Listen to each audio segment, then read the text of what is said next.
Hey everybody, my name is Michael McClintock, and today I would like to teach you how to play How Insensitive or Insensatez. I taught this song many years ago using the chord changes in the real book, but today I wanted to teach you the Antonio Carlos Jobim version from the album The Composer of Decifinato Plays. As always, I'm going to show you all the chord changes first, nice and slow, and then I'll do a slow playthrough of the entire song. We're going to open up on a B minor 7. It's going to move to an F sharp over A sharp. A minor 6.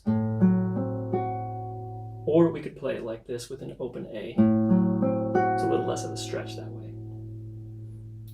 And then an E over G sharp.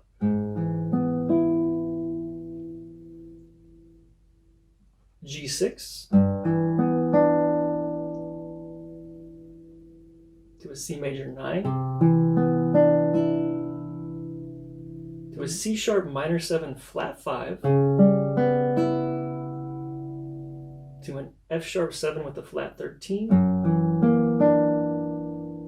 to a B minor major 7, to a B minor 7. The second half of the song is going to go to a D7 over A, to an A flat diminished, a G major 7, an E minor add 9, to a B minor 7. Back to D7 over A, to D flat 7 over A flat, C sharp minor 7 over G, back to F sharp 7 flat 13, to a B minor 9, to a B minor 7 with an open B. If this video has been helpful so far, please consider giving me a like and subscribing to the channel. I really appreciate it.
Again, my name is Michael McClintock, and this is how to play How Insensitive. If anybody out there is interested in taking some private guitar lessons with me, please feel free to reach out. I've got my contact info in the description below, and I've been teaching more and more people from all over the world, and it's been really phenomenal. So one more time, my name is Michael McClintock, and if this video has been helpful to you in any way, shape, or form, please consider giving me a like, subscribing to the channel, or just leave a comment in the comment section below. Have a nice day.